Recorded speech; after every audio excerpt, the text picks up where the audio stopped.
दोस्तों, हमारे YouTube channel में आपका स्वागत है। आज हम जानते हैं भगवत गीता का वो ज्ञान जो श्री कृष्ण द्वारा दिया गया था। ये ज्ञान हमारे जीवन के लिए बहुत उपयोगी है। जीवन के पल पल पर ये हमारा मार्गदर्शन करता है। संसार में गीता से सर्वश्रेष्ठ ज्ञान कहीं और नहीं मिलता। ये सर्वथा सिद्ध हो चुका है। इस बात को देश विदेश के सभी ज्ञानी लोग मानते हैं। यह ज्ञान हमारे जीवन के हर मोड़ पर हमें ऐसी शिक्षा देता है जिससे हमारा जीवन एक आदर्शपूर्ण एवं परेशानियों से मुक्त हो जाता है और जीवन का हर कार्य बड़े ही आसानी से हो जाता है।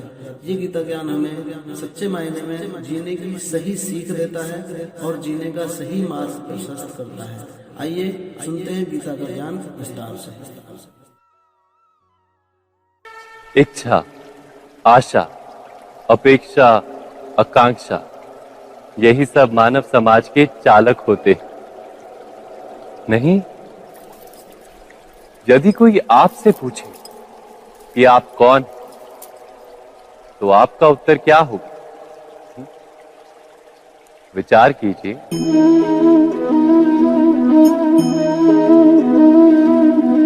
आप तुरंत ही ये जान पाएंगे कि आपकी इच्छाएं ही आपके जीवन की व्याख्या है। कुछ पाने से मिली सफलता, कुछ ना पाने से मिली निष्फलता ही आपका परिचय। अधिकतर लोग ऐसे जीते हैं कि स्वयं भीतर से मरते रहते हैं, किंतु अपनी इच्छाओं को नहीं मार पाते। इच्छाएं उन्हें दौड़ाती हैं जिस प्रकार मृग तृष्णा मृग को दौड़ाती। परंतु इन्हीं इच्छाओं के गर्भ में ही ज्ञान का प्रकाश भी। कैसे? जब इच्छाएं अपूर्ण रहती और टूटती, तब वहीं से ज्ञान की किरण प्रवेश करती है मनुष्य के हृदय। ना, ये कथा नहीं है केवल इच्छाओं के संघर्ष की, नहीं है केवल महत्वाकांक्षाओं से जन्म लेने वाले भयावह रक्तपात। ये कथा है इच्छाओं के गर्भ से उदित होते हुए ज्ञान।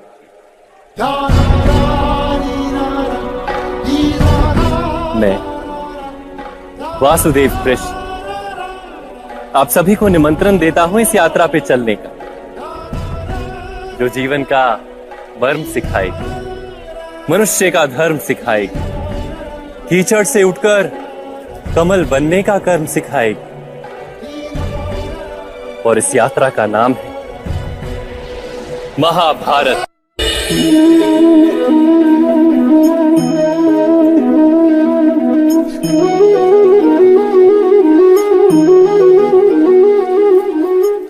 संतानों के भविष्य को सुख से भरने का प्रयत्न करना, यही हर माता पिता का प्रथम कर्तव्य होता है, जिन्हें आप इस संसार में लाएं और जिनके कर्मों से ये जगत आपका भी परिचय पाएगा भविष्य में।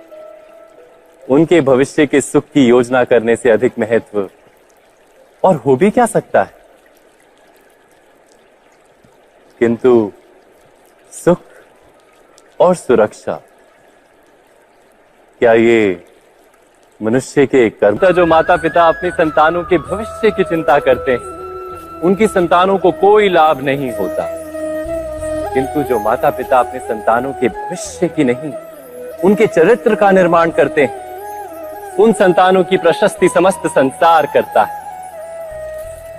स्वयं विचार कीजिए।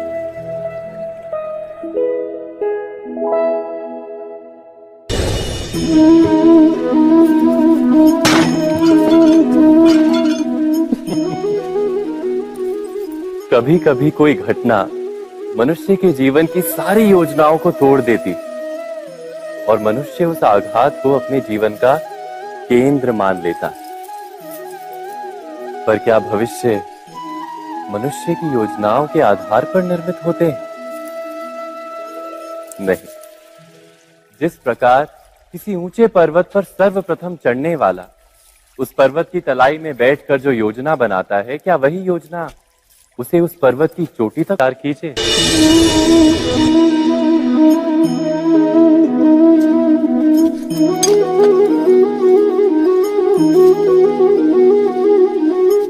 भविष्य का दूसरा नाम है संघर्ष। हृदय में आज इच्छा होती है और यदि पूर्ण नहीं हो पाती तो हृदय भविष्य की योजना बनाता है। भविष्य में इच्छा पूर्ण होगी ऐसी कल्पना करता रहता है, किंतु जीवन ना तो भविष्य में है ना अतीत में। जीवन तो इस क्षण का नाम है, अर्थात इस क्षण का अनुभव ही जीवन का अनुभव। पर हम ये जानते हुए भी इतना सा सत्य समझ नहीं पाते। या तो हम बीते हुए समय के स्मरणों को घेर कर बैठे रहते हैं, या फिर आने वाले समय के लिए हम योजनाएं बनाते रहते हैं और जीवन जीवन बीत जाता है। एक सत्य यदि हम हृदय में उतार लें कि ना हम भविष्य देख सकते हैं, ना ही भविष्य निर्मित कर सकते हैं, हम तो केवल धैर्य और साहस के साथ भविष्य को आलिंगन दे सकते हैं, स्वागत कर सकते हैं भविष्य का। तो क्या जीवन का हर पल जीवन से नहीं भर जाएगा? स्वयं विचार कीजिए। पूर्वजों की इच्छा, आशा, महत्वाकांक्षा, क्रोध, बैर, प्रतिशोध, यही सब आने वाली पीढ़ी की धरोहर बनते हैं। माता पिता अपनी संतानों को देना तो चाहते हैं समस्त विश्व का सुख, पर देते हैं अपनी पीड़ाओं की संपत्ति। देना चाहते हैं अमृत, पर साथ ही साथ विष का घड़ा भी भर देते हैं। आप विचार कीजिए, आपने अपनी संतानों को क्या दिया आज तक? अवश्य प्रेम, ज्ञान, संपत्ति आदि दिए, पर क्या साथ ही साथ उनके मन को मैल से भर देने वाले पूर्व ग्रह नहीं दिए? अच्छे बुरे की पूर्व निर्धारित व्याख्याएं नहीं दी? व्यक्ति का व्यक्ति के साथ, समाजों का समाजों के साथ, राष्ट्र का राष्ट्र के साथ संघर्ष क्या इन्हीं पूर्व ग्रहों से निर्मित नहीं होते? हत्या, मृत्यु, रक्तपात क्या इन्हीं पूर्व ग्रहों से नहीं जन्मते? अर्थात माता पिता अपनी संतानों को जन्म के साथ मृत्यु का दान भी देते हैं। प्रेम के प्रकाश के साथ साथ घृणा का अंधकार भी देते हैं, और अंधकार मन का, हृदय का हो या वास्तविक हो, उससे केवल भय प्राप्त होता है, केवल भय। स्वयं विचार कीजिए।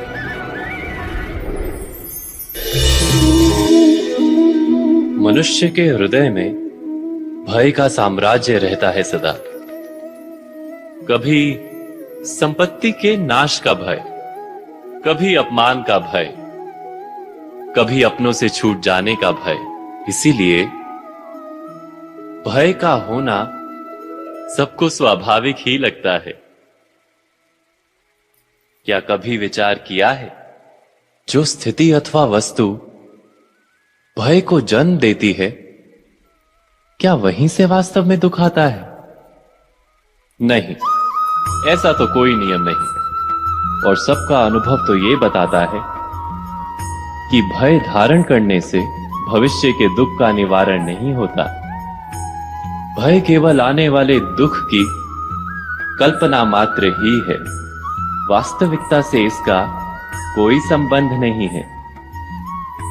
तो क्या ये जानते हुए भी कि भय कुछ और नहीं, केवल कल्पना मात्र ही है, इससे मुक्त होकर निर्भय बन पाना क्या बहुत कठिन है? अवश्य विचार कीजिएगा।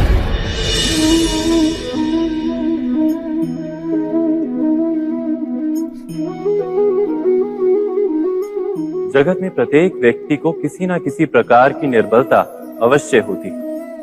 जैसे कोई बहुत तेजी से दौड़ नहीं पाता तो कोई अधिक भार नहीं उठा पाता, कोई असाध्य रोग से पीड़ित रहता है तो कोई पढ़े हुए पाठों को स्मरण में नहीं रख पाता। ऐसे अनेकों उदाहरण और भी हैं। क्या आप किसी ऐसे व्यक्ति को जानते हैं जिसे सब कुछ प्राप्त हो और हम जीवन की उस एक निर्बलता को जीवन का केंद्र मानकर जीते हैं? इस कारणवश हृदय में दुख और असंतोष रहता है सदा। निर्बलता मनुष्य को जन्म से अथवा संजोग से प्राप्त होती है, किंतु उस निर्बलता को मनुष्य का मन अपनी मर्यादा बना लेता है। किंतु कुछ व्यक्ति ऐसे भी होते हैं जो अपने पुरुषार्थ और श्रम से उस निर्बलता को पराजित कर देते हैं। क्या भेद है उनमें और अन्य लोगों में? क्या आपने कभी विचार किया है? सरल सा उत्तर है इसका। जो व्यक्ति निर्बलता से पराजित नहीं होता, जो पुरुषार्थ करने का साहस रखता है हृदय में, वो निर्बलता को पार कर जाता है। अर्थात निर्बलता अवश्य ईश्वर देता है, किंतु मर्यादा मनुष्य का मन ही निर्मित करता है।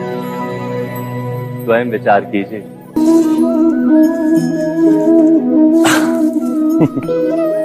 मनुष्य के सारे संबंधों का आधार है अपेक्षा। पति कैसा हो जो मेरा जीवन सुख और सुविधा से भर दे? पत्नी कैसी हो जो सदैव मेरे प्रति समर्पित रहे? संतान कैसी हो जो मेरी सेवा करे, मेरा आदेश माने?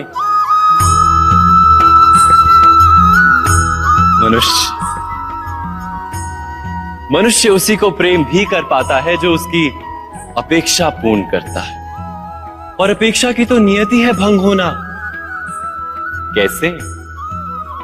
क्योंकि अपेक्षा मनुष्य के मस्तिष्क में जन्म लेती है। कोई अन्य व्यक्ति उसकी अपेक्षाओं के बारे में जान ही नहीं पाता। पूर्ण करने की प्रामाणिक इच्छा हो तब भी कोई मनुष्य किसी की अपेक्षाओं को पूर्ण नहीं कर पाता, और वहां से जन्म लेता है संघर्ष। सारे संबंध संघर्ष में परिवर्तित हो जाते।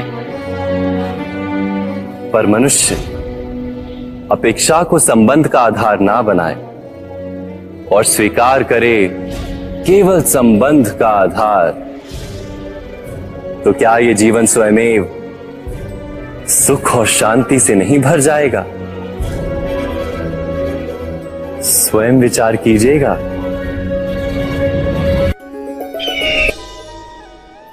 तो किसी घटना में अन्याय का अनुभव होता है तो वो घटना उसके अंतर को झकझोर देती।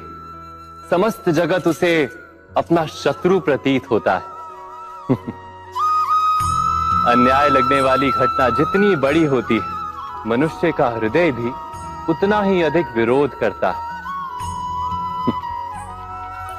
उस घटना के उत्तर में वो न्याय मांगता है, और ये योग्य भी है। वास्तव में समाज में किसी भी प्रकार का अन्याय व्यक्ति की आस्था और विश्वास का नाश है। किंतु ये न्याय क्या है? न्याय का अर्थ क्या है? अन्याय करने वाले को अपने कार्य पर पश्चाताप हो और अन्याय भुगतने वाले के मन में फिर से विश्वास जगे समाज के प्रति। इतना ही अर्थ है ना न्याय का। किंतु जिसके हृदय में धर्म नहीं होता, वो न्याय को छोड़कर वैर और प्रतिशोध को अपनाता है। हिंसा के बदले प्रतिहिंसा की भावना लेकर चलता है। स्वयं भोगी हुई पीड़ा से कहीं अधिक पीड़ा देने का प्रयत्न करता है, और इस मार्ग पर चलते अन्याय को भुगतने वाला स्वयं अन्याय करने लगता है। शीघ्र ही वो अपराधी बन जाता है। अर्थात न्याय और प्रतिशोध के बीच बहुत कम अंतर होता है, और इसी अंतर का नाम है धर्म। क्या ये सत्य नहीं? स्वयं विचार कीजिए। दो व्यक्ति जब निकट आते हैं तो एक दूसरे के लिए सीमाएं और मर्यादाएं निर्मित करने का प्रयत्न अवश्य करते हैं। हम यदि सारे संबंधों पर विचार करें तो देखेंगे इन सारे संबंधों का आधार यही सीमाएं हैं जो हम दूसरों के लिए निर्मित करते हैं। और यदि अनजाने में भी कोई अन्य व्यक्ति इन सीमाओं को तोड़ता है तो उसी क्षण हमारा हृदय क्रोध से भर जाता है। इन सीमाओं का वास्तविक रूप क्या है? क्या हमने कभी विचार किया? क्या ऐसा नहीं होता?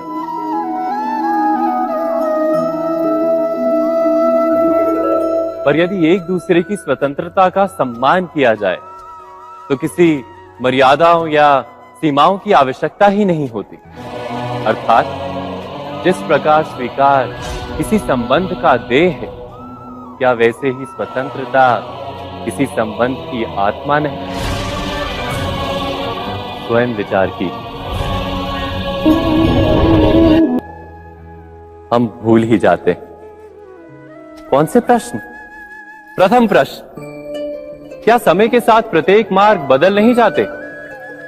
क्या समय सदा ही नई चुनौतियों को लेकर नहीं आता? तो फिर बीते हुए समय के अनुभव नई पीढ़ी को किस प्रकार लाभ दे सकते हैं? दूसरा प्रश्न, क्या प्रत्येक संतान अपने माता पिता की छवि होता है? हाँ, संतानों को संस्कार तो अवश्य माता पिता देते हैं, किंतु भीतर की क्षमता तो ईश्वर देते हैं। तो जिस मार्ग पर पिता को सफलता मिली है, विश्वास है कि उसी मार्ग पर उसकी संतानों को भी सफलता और सुख प्राप्त होगा। तीसरा प्रश्न, क्या जीवन के संघर्ष और चुनौतियां लाभकारी नहीं होती? क्या प्रत्येक नया प्रश्न एक नए उत्तर का द्वार नहीं खोलता? तो फिर संतानों को नए नए प्रश्नों, संघर्षों और चुनौतियों से दूर रखना, ये उनके लिए लाभ करना कहलाएगा या हानि पहुंचाना? अर्थात जिस प्रकार संतान के भविष्य का निर्माण करने के बदले उसके चरित्र का निर्माण करना श्रेष्ठ है, वैसे ही संतानों के जीवन का मार्ग निश्चित करने के बदले उन्हें नए संघर्षों के साथ जूझने के लिए मनोबल व ज्ञान देना अधिक लाभदायक नहीं होगा? स्वयं विचार कीजिए। सबके जीवन में ऐसा प्रसंग अवश्य आता है कि सत्य कहने का निश्चय होता है हृदय में, किंतु मुख से सत्य निकल नहीं पाता। कोई भय मन को घेर लेता है। किसी घटना अथवा प्रसंग के बारे में बात करना या फिर स्वयं से कोई भूल हो जाए उसके बारे में कुछ बोलना, क्या ये सत्य है? नहीं, ये तो केवल तथ्य है। अर्थात जैसा हुआ था वैसा केवल बोल देना सामान्य सी बात है। किंतु कभी कभी उस तथ्य को बोलते हुए भी भय लगता है। कदाचित किसी दूसरे की भावनाओं का विचार आता है मन, दूसरे को दुख होगा, ये भय भी शब्दों को रोकता है। तो ये सत्य क्या है? क्या हमने कभी विचार किया है? जब भय रहते हुए भी कोई तथ्य बोलता है तो वो सत्य कहलाता है। वास्तव में सत्य कुछ और नहीं, केवल निर्भयता का दूसरा नाम है। और निर्भय होने का कोई समय नहीं होता, क्योंकि निर्भयता आत्मा का स्वभाव है। अर्थात क्या प्रत्येक क्षण सत्य बोलने का क्षण नहीं होता?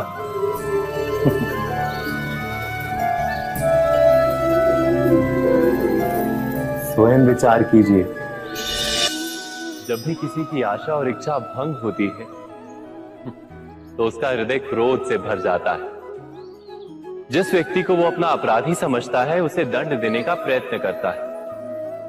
पर क्या हमारी इच्छा या आशा का भंग होना क्या सदा ही किसी का अपराध होता है?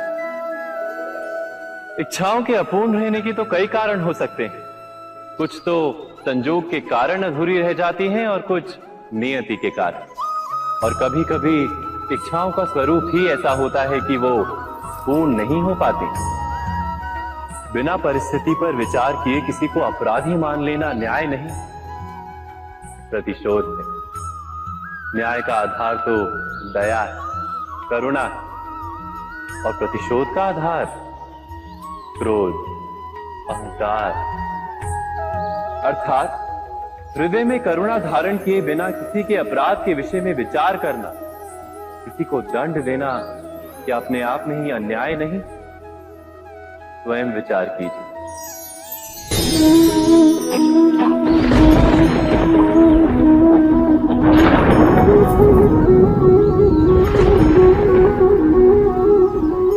सपनों और पूर्वाभासों के आधार पर हम भविष्य के सुख दुख की कल्पना करते हैं।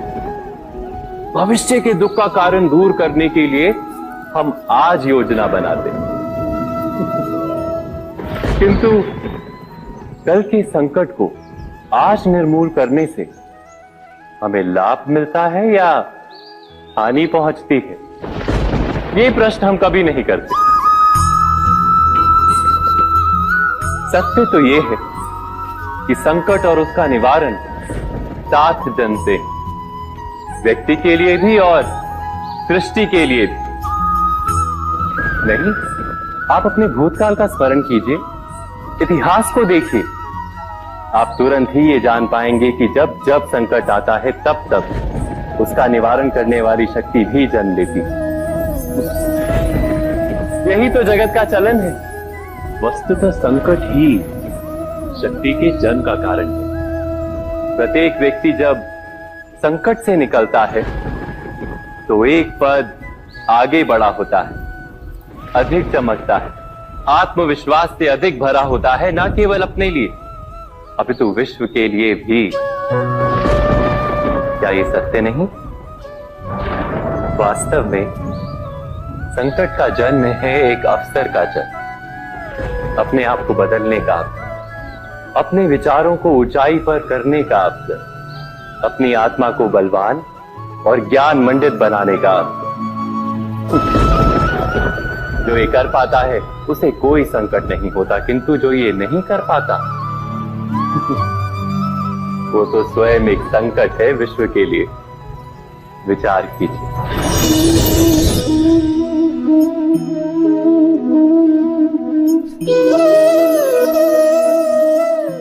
परंपरा में धर्म बसता है और परंपराएं ही धर्म को संभालने का कार्य करती हैं, ये सत्य है।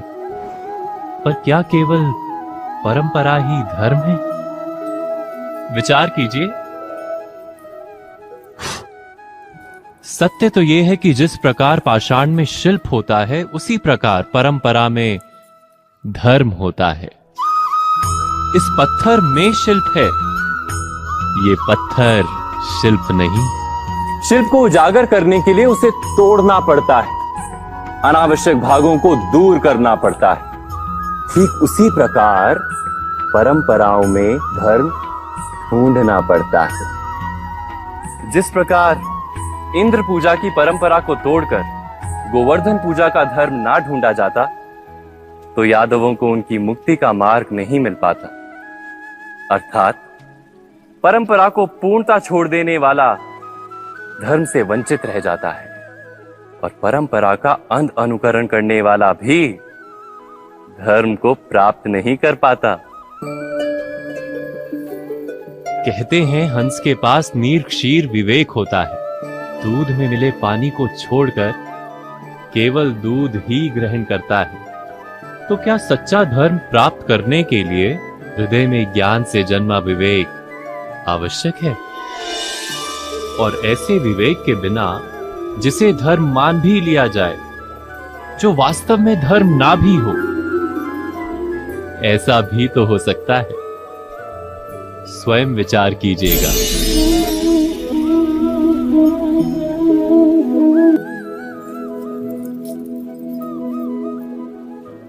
भविष्य के आधार पर सब आज का निर्णय लेना चाहते हैं।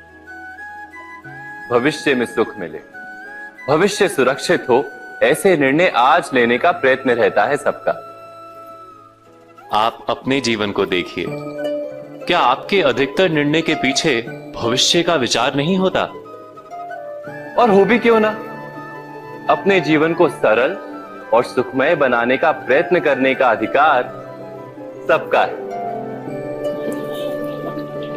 पर भविष्य तो कोई नहीं जानता, केवल कल्पना ही की जा सकती है, तो जीवन के सारे महत्वपूर्ण निर्णय कल्पनाओं के आधार पर ही करते हैं हम। क्या निर्णय करने का कोई तीसरा मार्ग हो सकता है? विचार कीजिए। सारे सुखों का आधार धर्म है, और वो धर्म मनुष्य के हृदय में बसता है। तो प्रत्येक निर्णय से पूर्व स्वयं अपने हृदय से ये प्रश्न अवश्य पूछ लेना कि ये निर्णय स्वार्थ से जन्मा है या धर्म से। क्या इतना पर्याप्त नहीं? भविष्य के बदले धर्म का विचार करने से क्या भविष्य अधिक सुखपूर्ण नहीं होगा? स्वयं विचार कीजिए। व्यक्ति को जब उसके अपराध का दंड मिलता है, तब कभी कभी उस न्याय को देखकर मन कचोटता है। प्रश्न उठता है हृदय में कि जब वो अपराध हुआ था तब व्यक्ति भिन्न था। उसके पश्चात उसने इतने पश्चाताप किए, स्वयं में इतना परिवर्तन किया, फिर उसे दंड क्यों मिले? पर जहां आघात होता है वहां प्रत्याघात भी होता है। जैसा कर्म वैसा फल। यदि किसी को प्रेम दोगे तो सुख प्राप्त होगा, यदि किसी की हत्या करोगे तो मृत्यु दंड मिलेगा। जैसा कार्य वैसा ही न्याय। तो फिर प्रायश्चित और पश्चाताप का कोई मूल्य नहीं है? अवश्य है मूल्य। प्रायश्चित और पश्चाताप मनुष्य की आत्मा को बलवान करता है। आने वाले दंड को स्वीकार करने के लिए मनुष्य को तैयार करता है। अर्थात बिना प्रायश्चित के दंड स्वीकार करने का कोई मूल्य है? स्वयं विचार कीजिए।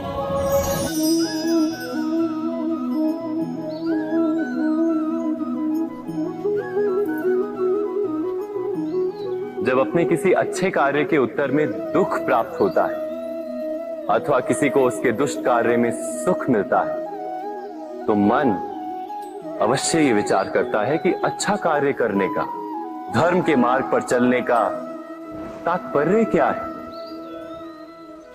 पर दुष्ट आत्मा को क्या प्राप्त होता है ये भी देखिए। दुष्टता करने वाला हृदय सदा चंचल रहता है, अकुलाता रहता है। मन में सदा नए नए संघर्ष उत्पन्न होते हैं। अविश्वास उसे जीवन भर दौड़ाता है। क्या ये सुख? जबकि धर्म पे चलने वाले, अच्छा कार्य करने वाले, सच्चरित्र व्यक्ति का हृदय शांत रहता है। परिस्थितियां उसके जीवन के सुख में बाधा नहीं बनती। समाज में सम्मान और मन में संतोष रहता है सदा। अर्थात अच्छा बर्ताव भविष्य में किसी सुख का मार्ग नहीं।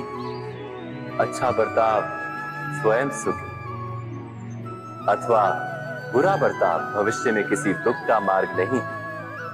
अधर्म उसी क्षण दुख उत्पन्न करता है। धर्म से सुख नहीं, धर्म स्वयं।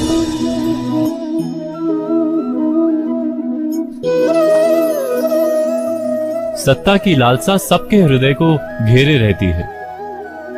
प्रत्येक व्यक्ति अपना एक राष्ट्र निर्मित करने का प्रयत्न अवश्य करता है। फिर वो राष्ट्र गुरु राष्ट्र की भांति बहुत बड़ा हो या फिर अपने परिवार तक सीमित हो, वो सत्ता प्राप्त करने का प्रयास किंतु क्या वास्तविक प्रभाव प्रेम, दया, करुणा और धर्म से निर्मित नहीं होता? जब भी मनुष्य कठोरता और अधर्म से सत्ता प्राप्त करने का प्रयत्न करता है, तब वो दूसरों के हृदय में विरोध अथवा विद्रोह को जन्म देता है। और परिणाम कुछ इस प्रकार। हाँ, कुछ समय के लिए वो स्वयं को प्रभावी और शक्तिशाली अवश्य पाता है, किंतु वो वास्तविक सत्ता नहीं। यही कारण है कि भृगु और वशिष्ठ जैसे ऋषियों की आज भी पूजा की जाती है, रावण और हिरण्यकश्यप की नहीं। इस पर तो आप विचार अवश्य करें। सत्य कहा ना।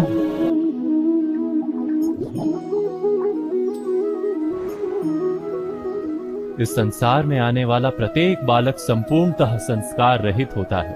उसके अंतर पर ना किसी अच्छे संस्कार के चिन्ह अंकित होते हैं, ना ही बुरे संस्कार के। अर्थात जन्म से बालक में ना कोई गुण होता है और ना ही कोई दोष। तो ये दोष अथवा गुण किस प्रकार प्राप्त होते हैं, क्या हमने कभी विचार किया है? जो बात माता पिता के मुख से निरंतर सुनी जाती है, वही बात उनकी संतानों के हृदय का संस्कार बनती है। जैसे किसी गांव में नदी तट तक एक पगडंडी बन जाती है केवल उस मार्ग पर बार बार चलने के कारण। अर्थात माता पिता के हृदय की इच्छाएं उनकी संतानों के हृदय का दोष अथवा गुण बनकर जन्म लेती हैं। क्या ये सत्य नहीं? पर फिर भी जब उनकी संतानों में कोई दोष दिखाई देता है तो माता पिता आश्चर्य और दुख से भर जाते हैं। माता पिता का हृदय ये प्रश्न करता है कि उनकी संतानों में ये कुसंस्कार आए कहां से। सत्य तो यही है कि माता पिता अपनी संतानों को अनजाने में ही कुसंस्कार के बीज दे देते हैं, जो उनके संतानों की हृदय भूमि पर कुसंस्कार का वृक्ष बनकर उगता है। अर्थात अपनी संतानों को सुसंस्कारी और धर्ममय बनाने की आशा रखने वाले प्रत्येक माता पिता को प्रथम अपने हृदय की इच्छाओं पर अंकुश रखना क्या अनिवार्य नहीं?